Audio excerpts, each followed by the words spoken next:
Hi అండి, అందరికీ నమస్తే. నేను నా రావణ్ పార్ట్ 47 స్టోరీ చూద్దామండి.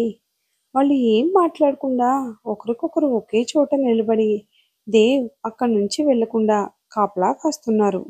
దేవ్ వాళ్ళని చూస్తూ, నన్ను తీసుకొచ్చి ఇంతసేపు అయింది, ఇన్వెస్టిగేషన్ చేయకుండా ఇక్కడే కూర్చోబెట్టారేంటి అని చుట్టూ చూశాడు. బయటేమో కానీ అక్కడ మాత్రం పోలీస్ స్టేషన్లా మాత్రం అనిపించలేదు అతనికి. పైగా అక్కడున్న వాళ్ళ ప్రవర్తన తేడాగా అనిపించింది. అప్పుడే అతనికి ఒక 10 అడుగుల దూరంలో ఉన్న టేబుల్పై ఉన్న తాళం కనిపించింది. దేవి ఎలా అయినా ఆ తాళం తీసుకోవాలని అనుకున్నాడు. మెల్లిగా వాళ్ళని డైవర్ట్ చేసి కుర్చీ జరుపుకుంటూ వెళ్ళి ఆ టేబుల్పై ఉన్న కీ తీసుకుని లాక్ ఓపెన్ చేసి ఆ నలుగురు ఊహించని విధంగా సింహంలా వాళ్ళపై దాడి చేశాడు. వాళ్ళని చిత్తుగా కొట్టి బయటకు వెళ్ళాడు. బయటకు వెళ్ళాడో లేదో మళ్ళీ ఒక 10 మంది రౌడీలు దేవుని చుట్టుముట్టారు. అసలు ఎవర్రా మీరంతా, ఎందుకు నన్ను ఇక్కడికి తీసుకొచ్చారు, అసలు మీకేం కావాలి అంటూ వాళ్ళతో నిజం చెప్పించాలని చూశాడు. వాళ్ళు ఎన్ని దెబ్బలైనా భరిస్తున్నారు కానీ నిజం చెప్పట్లేదు. ఇంతలో వాళ్ళలో ఒకడు పక్కకు వెళ్ళి ఎవరికో ఫోన్ చేసి, సార్, ఆ దేవు మా నుంచి తప్పించుకున్నాడు, మన వాళ్ళు అతన్ని అడ్డుకునే ప్రయత్నం చేస్తున్నారు కానీ వాడిని ఎదిరించడం మా వల్ల కావడం లేదు. వాడు చాలా డేంజర్ మనిషిలా ఉన్నాడు. ముందు వెనుక చూడకుండా మన వాళ్ళని చావకొడుతున్నాడు. మేము వాడిని ఎలా అయినా అక్కడికి రాకుండా ఆపుతాము. మీరు ఈ లోపల మీ పని ఫినిష్ చేసుకోండి. వీడొస్తే ఆ అమ్మాయి మీద చెయ్యి కూడా పడనివ్వడని అతనికి ఇంకా ఫోన్ మాట్లాడుతూ ఉండగానే దేవ్ అతని చేతిలో ఫోన్ లాక్కుని డిస్ప్లేలో ఉన్న జాన్ అన్న పేరు చూసి, రే జాన్, ఎవరు నువ్వు, అసలు ఈ ప్లాన్ ఏంటి అన్నాడు. దేవ్ ఎంత మాట్లాడినా అటువైపు సమాధానం లేదు. పైగా కాల్ కట్ చేశాడు. దేవ్ ఆ ఫోన్ మాట్లాడిన వాడిని ఛాతీపై ఒక్కటి తన్ని కింద పడ్డ వాడి గుండెలపై కాలు పెట్టి, రేయ్, ఆ జాన్ ఎవరు, వాడు ఏం చేయబోతున్నాడో చెప్పన్నాడు. వాడు ఇంకా తప్పించుకునే ఛాన్స్ లేక, అతను మా బాస్ జాన్, పెద్ద గ్యాంగ్స్టర్. ఆయన మిమ్మల్ని హాస్పిటల్లో నుండి తీసుకురమ్మని మాత్రమే మాకు చెప్పారు. కానీ ఎందుకో మాకు కూడా తెలియదని వాడి భాషలో చెప్పుకుంటూ వెళ్ళాడు. దేవ్ వాడి మీద నుండి కాల్ తీసి, వాడు ఎక్కడుంటాడో చెప్పు, మిగిలింది నేనే చూసుకుంటా అన్నాడు. ఆ విషయం చెప్తే మా బాస్ మమ్మల్ని బ్రతకనివ్వడు అన్నాడు వాడు. నువ్వు ఇప్పుడు చెప్పకపోయినా చేస్తావు అని కిందకు వంగి గన్నవాడికి గురిపెట్టాడు దేవ్. దేవ్ కళ్ళల్లో కోపానికి భయపడి వాడు ఆ జాన్ ఎక్కడ ఉంటాడో చెప్పేశాడు. దేవ్ వెంటనే వాడిని షూట్ చేసి, వాడు ఎక్కడున్నాడో నాకు చెప్పావు, అలానే నేను వస్తున్నట్లు కూడా వాడికి చెప్తావు కదా, అందుకే ఇలా చేయాల్సి వచ్చిందని ఆ గన్ని ఇంకా వాడి ఫోన్ జేబులో పెట్టుకుని అక్కడున్న కారులో వాడు చెప్పిన అడ్రస్కి బయలుదేరాడు. దారిలో ప్రణవ్కు కాల్ చేసి విషయం చెప్పాడు. దేవ్ మొత్తానికి నువ్వు సేఫ్గా ఉన్నావు కానీ హాస్పిటల్లో ఉన్నావు. నందు నువ్వు వెళ్ళిన దగ్గర నుండి కనిపించట్లేదు. అయితే వాడే నందుని తీసుకెళ్ళి ఉండాలి అన్నాడు ప్రణవ్. అదే అయితే వాడు ఈరోజు ఖచ్చితంగా నరకానికి దారి వెతుక్కుంటూ వెళ్తాడు. నువ్వు పోలీసులతో నేను చెప్పిన అడ్రస్కి వచ్చేయి అన్నాడు దేవ్. అదే సిటీలో మరికొత్త ప్రాంతంలో హాస్పిటల్ బెడ్ లాంటి బెడ్ మీద స్పృహ లేకుండా ఉంది నందు. ఆమె పక్కన ఒక 2 రౌడీలు నిలబడి ఉన్నారు. అప్పుడే ఒక 6 అడుగుల మనిషి ఆ గదిలోకి ఎంటర్ అయ్యాడు. రే, ఏంటి ఇంకా దీన్ని చూస్తూ నిలబడ్డారు, అక్కడ వాడు మన వాళ్ళ నుండి తప్పించుకునే ప్రయత్నం చేస్తున్నాడు. నా గెస్ కరెక్ట్ అయితే వాడు ఇక్కడికి వచ్చే అవకాశం ఉంది. వాడు వచ్చేసరికి అది శవం అయి ఉండాలి అన్నాడు. ఓకే బాస్ అని వాళ్ళతో ఒకడు నందు కాలు పట్టుకున్నాడు. మరొకరు అక్కడున్న పిల్లో నందు ముఖంపై వేసి గట్టిగా నొక్కి పెట్టాడు. నందు ఊపిరాడక కొట్టుకుపోయింది. అయినా సరే వాళ్ళు వదలడం లేదు. జాన్ ఓ పక్కకు నిలబడి ఎవరికో కాల్ చేసి మీ పని అయిపోయిందని ప్రాణాలతో కొట్టుకుంటున్న నందు ఫోటో తీసి వాళ్ళకి సెండ్ చేస్తున్నాడు. అప్పుడే డోర్ పగలకొట్టి అక్కడికి వచ్చిన దేవ్ నందు నా స్థితిలో చూసి, రే, నా నందుని చంపాలని చూస్తారా అంటూ తన చేతిలో ఉన్న గన్తో అక్కడున్న 2 షూట్ చేశాడు. వాళ్ళు అక్కడికక్కడే పోయారు. జాన్ వెంటనే దేవ్ కనిపించకుండా బయటికి వెళ్ళి ఇంకొంతమంది రౌడీలను లోనికి పంపించాడు.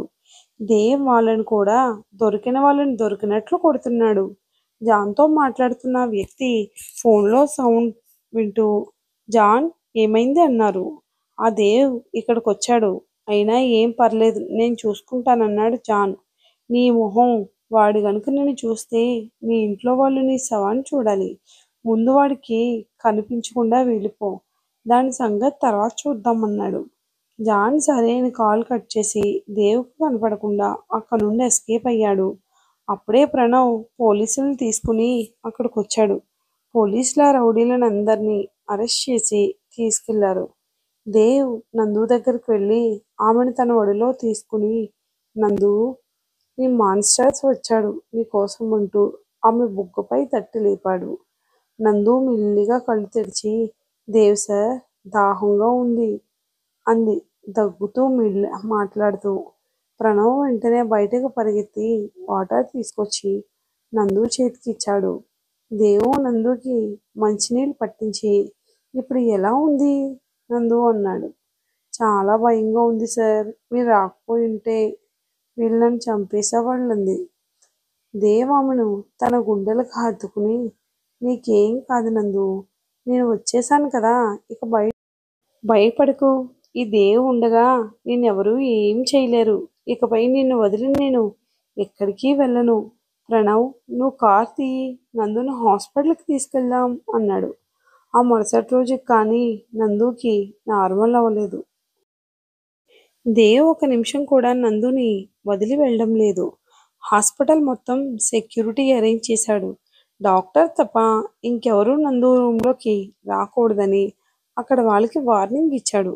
దేవ్, ఏంట్రా ఇది? నువ్వు నిన్నటి నుండి ఏమీ తినలేదు. తను పడుకుంది కదా, ఏమైనా తిందాం రావచ్చు కదా అన్నాడు ప్రణవ్. నాకు ఆకలిగా లేదురా. నిన్నటి నుండి నువ్వు ఇక్కడే ఉన్నావు. సహస్ర వెయిట్ చేస్తూ ఉంటుంది. నువ్వు ఇంటికి వెళ్ళన్నాడు దేవ్. నేను ఈ స్థితిలో వదిలి నేను వెళ్ళగలను. అసలు ఇది ఎవరు చేసుంటారు? నీ ప్రాణాలు తీసేంత పగ ఎవరికుంటుంది అన్నాడు ప్రణవ్.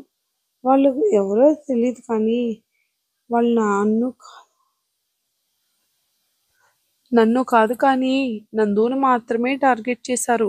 నేను పక్కనే ఉంటే తనని ఏం చేయలేమని వాళ్లకు తెలుసు. అందుకే నన్ను అరెస్ట్ అవ్వగానే వంకతో నందుని దూరం చేసి వాళ్ళు నందుని ఇక్కడి నుండి తీసుకెళ్లారు. వాళ్ళు ఎవరో ఎందుకు నందుని మాత్రమే చంపాలనుకున్నారో తెలియాలంటే ముందా జాన్ దొరకాలన్నాడు దేవ్.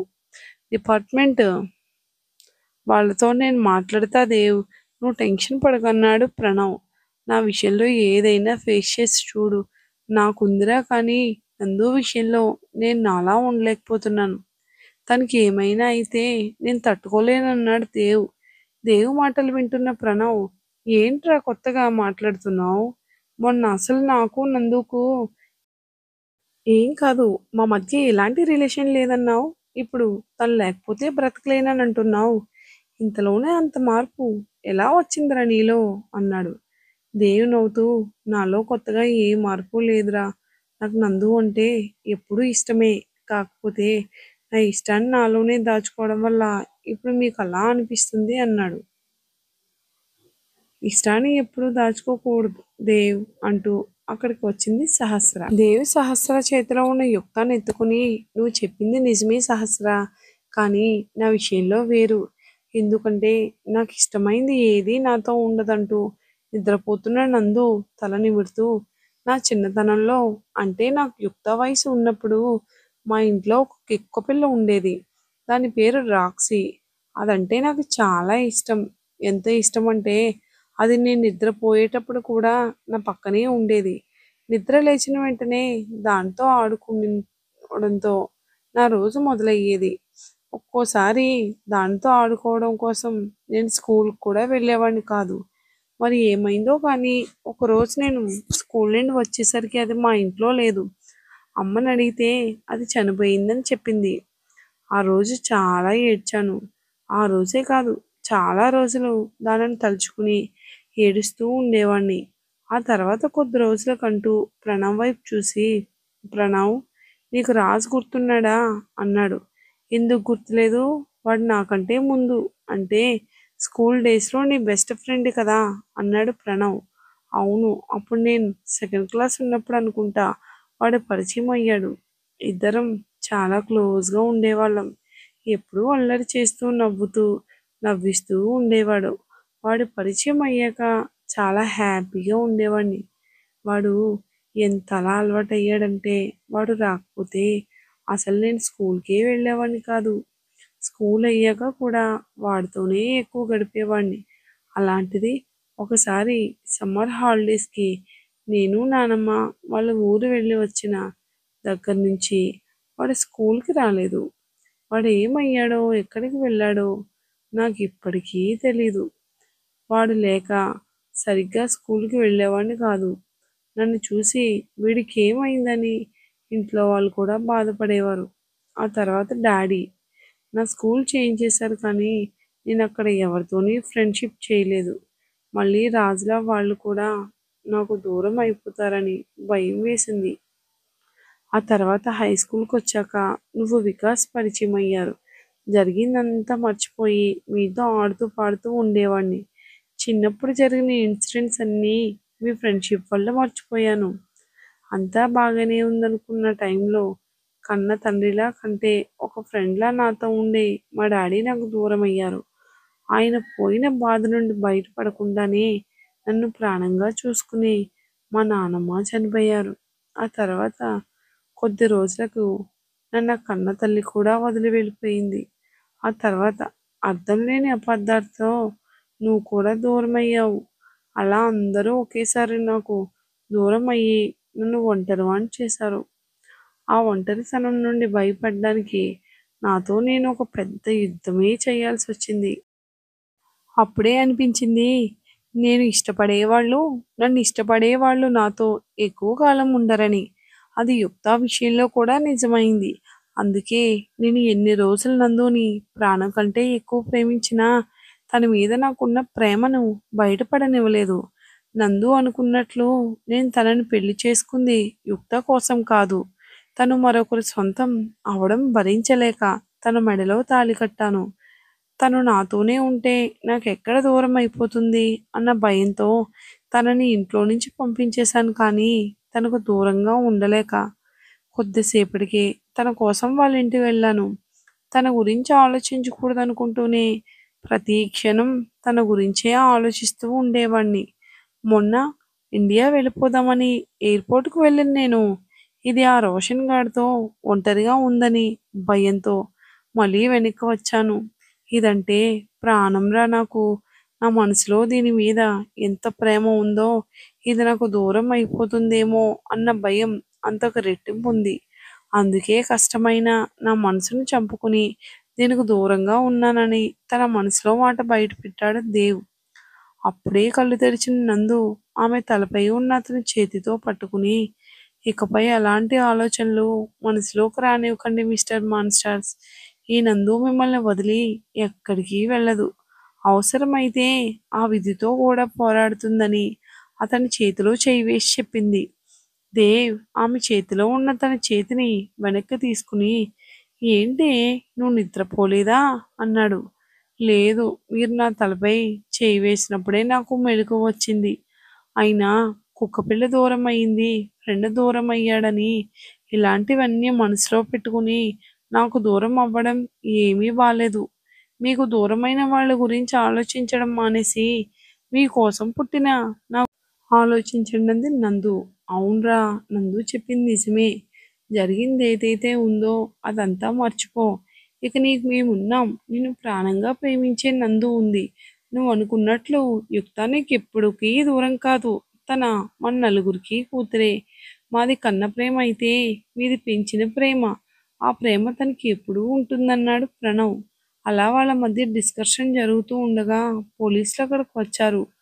వాళ్ళని చూసిన నందు భయంతో దేవ్ చేతిని గట్టిగా పట్టుకుంది. నందు, భయపడకు అని ఆమె చెయ్యి వదిలి పోలీసుల దగ్గరకు వెళ్ళాడు. ప్రణవ్, దేవ్ వాళ్ళతో ఏదో మాట్లాడి వాళ్ళని అక్కడ నుండి పంపించేశారు. ప్రణవ్, వాళ్ళు ఎందుకు వచ్చారు, ఎందుకు వెళ్ళిపోయారంది సహస్ర. ఇంకేం ఉంటుంది, వాళ్ళు రోషన్ మర్డర్ కేసు గురించి వచ్చారు. ఆల్రెడీ నేను మీ అన్నయ్యతో చెప్పి అదంతా మేనేజ్ చేశాను. అయినా ఆ రోషన్ అంత మంచివాడి కాదట. ఆల్రెడీ వాడి మీద చాలా కేసులు ఉన్నాయట. అందుకే పోలీసులు కూడా మన హెల్ప్ చేస్తున్నారు. యాక్సిడెంట్ అని చెప్పి కేసు క్లోజ్ చేసేసారన్నాడు ప్రణవ్. అమ్మయ్య, ఇప్పుడు నాకు ప్రశాంతంగా ఉంది. వాళ్ళు దేవి సార్ని ఎక్కడ అరెస్ట్ చేస్తారో అని చాలా భయపడ్డానంది నందు. ఇక నీకు ఎలాంటి భయాలు ఉండవు రాక్షసి. ఇక నీ రాక్షసుడు నువ్వు హ్యాపీగా ఉండన్నాడు ప్రణవ్. అలాగే ఆపద్బాంధువు గారు. కానీ మీరు చెప్పిన డైలాగ్లో చిన్న చేంజ్. ఈయన గారు రాక్షసుడే కానీ తనను ప్రేమించిన వాళ్ళకు కాదు అంది నందు. హలో, ఆ విషయం నాకు ఎప్పుడో తెలుసు. నీకే లేటుగా అర్థమైందని అన్నాడు ప్రణవ్. మరే, ఆయన గురించి అంతా తెలిసి ఇన్ని సంవత్సరాలు ఆయనకు దూరంగా ఉన్నారంది నందు. ప్రణవ్ ఆమె మాటలకు మనసు చివుక్కుమంది. దేవు వైపు చూడలేక తలదించుకున్నాడు. అది గమనించిన దేవ్, ఏయ్ నందు, అందుకే మరి నిన్ను తిట్టేది. ఎప్పుడు ఏం మాట్లాడాలో అసలు తెలియదు నీకు అని నందుపై కోప్పడి ప్రణవ్ భుజంపై చేయి వేసి, రే, దాని మాటలు పట్టించుకోకు. జరిగింది అందరం మర్చిపోయి నువ్వు అన్నట్లు ఇకపై అందరం సంతోషంగా ఉందాం అన్నాడు.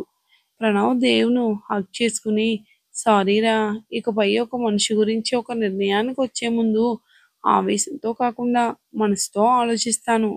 ఒకసారి నీ విషయంలో చేసిన తప్పు ఇంకెప్పుడూ చేయనన్నాడు. రే, నువ్వేంటో నాకు తెలుసు. నువ్వు ఇలా మాట్లాడితే నాకు నచ్చదు చెప్తున్నా అన్నాడు దేవ్. నందు బొంగమూతి పెట్టుకుని, మీరు నాతో కోపంగా మాట్లాడడం నాకు కూడా నచ్చలేదు. ఎంతైనా మీరు మీరు ఒకటి, ప్రేమ తొక్క తోటకూర అని డైలాగ్స్ చెప్పడమే కానీ ఇంకేం ఉండదంది.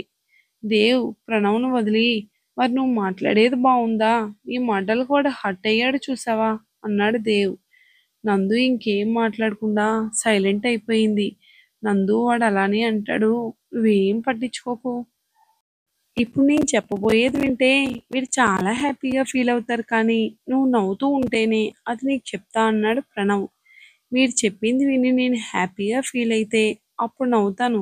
ముందు అదేంటో చెప్పండి అంది నందు.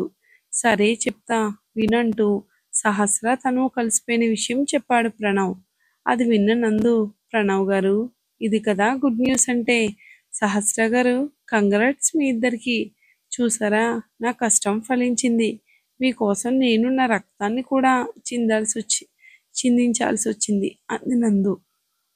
సారీ నందు, మా వల్లే నువ్వు ఇలా హాస్పిటల్లో ఉన్నావు అంది సహస్ర. సహస్ర గారు, మీరు అలా అంటే నాకు నచ్చదు చెప్తున్నా. ఈరోజు నేను ఇలా ఉండడానికి కేవలం నేను మాత్రమే కారణం. ముందు వెనుక ఆలోచించకుండా రోషన్ నమ్మడం వల్లే ఇలా జరిగింది. ఈ సంఘటన వల్ల నేను చాలా నేర్చుకున్నాను. పైగా నాకు మంచి కూడా జరిగింది. ఇక మనం ఇండియా వెళ్ళిపోదాం. అక్కడికి వెళ్ళాక అందరి సమక్షంలో మీ పెళ్లి జరిపిద్దాం అంది నందు. తప్పకుండా, కానీ నువ్వు ఇప్పుడు రెస్ట్ తీసుకోవాలి. ఆ తర్వాతే పెళ్లి పేరంటం అన్నాడు దేవ్. అయ్యో, నాకు ఇప్పుడు ఏమైందని రెస్టు? ఏదో చిన్న గాయం అయింది. దానికే మీరు ఎక్కువ చేస్తున్నారు. మనం ఇండియా వెళ్తున్నాం అంతే అంది నందు మొండిగా. నందు, చెప్తే నీకు కదా, నేను నీకోసమే కదా చెప్పేది. ఎందుకు ఇలా మొండిగా చేస్తున్నావు అన్నాడు దేవ్ కోపంగా. దేవ్, ఎందుకురా తన మీద కోప్పడతావు? మనం వెళ్ళేది మన ఫ్లైట్లోనే కదా. తను చెప్పినట్లే వెళ్దాం. కావాలంటే మనతో ఒక డాక్టర్ని కూడా తీసుకెళ్దాం అన్నాడు ప్రణవ్. సరే వెళ్దాం, కానీ ఒక 1 వీక్ తర్వాత. అప్పటి వరకు దాన్ని సైలెంట్గా ఉండమని చెప్పండి. ఈలోపు నేను ఆ జాన్గాడి సంగతి చూస్తా అన్నాడు దేవ్. దేవ్, ఇక వాడితో మనకెందుకు చెప్పు, వదిలే అన్నాడు ప్రణవ్. లేదురా, ఎవరు చెప్తే వాడు నందుని చంపాలనుకుంటున్నాడో నాకు తెలియాలి. వాడు దొరికేక ఇక్కడి నుండి వెళ్దాం అన్నాడు దేవ్ ఖచ్చితంగా. అతనంత ఖచ్చితంగా చెప్పేసరికి ఇంకెవరూ ఏం మాట్లాడలేకపోయారు. అలా వారం రోజులు గడిచాయి. ఈ వారం రోజులు దేవ్ నందుని జాగ్రత్తగా చూసుకుంటూనే జాన్ కోసం వెతికాడు. కానీ జాన్ మాత్రం దేవ్ చేతికి చిక్కలేదు. దేవ్ సార్, 1 వీక్ అయింది. ఇక వెళ్ళిపోదాం. నాకిక్కడ అస్సలు నచ్చలేదు అంది నందు. అదేంటి నందు, నేను నీ పక్కన ఉన్నా కూడా నీకిక్కడ నచ్చడం లేదా అన్నాడు దేవ్ ఆమె పక్కన కూర్చుంటూ. మీరు ఎప్పుడూ నాతోనే ఉంటే ఈ మాట అనేదాన్ని కాదు. కానీ మీరు నాతో గడిపే టైం కంటే ఆ జాన్కు వెతికే టైం ఎక్కువగా ఉంది. అందుకే వెళ్ళిపోదామంటున్నా. అయినా నేనిప్పుడు బాగానే ఉన్నా కదా, ఇక వాడిని వదిలేయండి అంది నందు. దేవ్ కొంచెం ఆలోచించి, సరే నువ్వు చెప్తున్నావు కాబట్టి వింటున్నా. సరే, గాయమైన చోట కట్టు లేదు కదా, పద స్నానం చేయిపిస్తా అన్నాడు దేవ్. దేవ్ సార్, నాకిప్పుడు కొంచెం బానే ఉంది కదా, స్నానం నేనే చేస్తా, మీరు వెళ్ళండి అంది నందు. ఓయ్ ఏంటే, ఒకసారి నీ మాట విన్నా కదా అని అన్నిసార్లు వింటా అనుకోకు. నువ్వు ఇండియా వెళ్దామంటే సరే అన్నాను కదా, ఇప్పుడు నేను చెప్పిన దానికి నువ్వు సరేను అని ఆమెను ఎత్తుకుని బాత్రూంలోకి తీసుకెళ్ళాడు. దేవ్ సార్, నాకు సిగ్గుగా ఉంటుంది. పోనీ డైలీలా స్పాంజ్ బాత్ చేస్తా అంది నందు అతను బ్రతిమలాడుతూ. డాక్టర్ ఇక నార్మల్ బాత్ చేయమన్నారు కదా, నువ్వు ఇక ఏం మాట్లాడకని ఆమె చేతి వంటికి టవల్ చుట్టి ఆమెకు తలస్నానం చేయించి మరొక టవల్ ఆమె ఒంటికి కప్పాడు. నందు దేవైపు అలానే చూస్తుంది. అతని చూపులో కానీ అతని స్పర్శలో కానీ ప్రేమ తప్ప మరో భావం ఆమెకు కనిపించలేదు.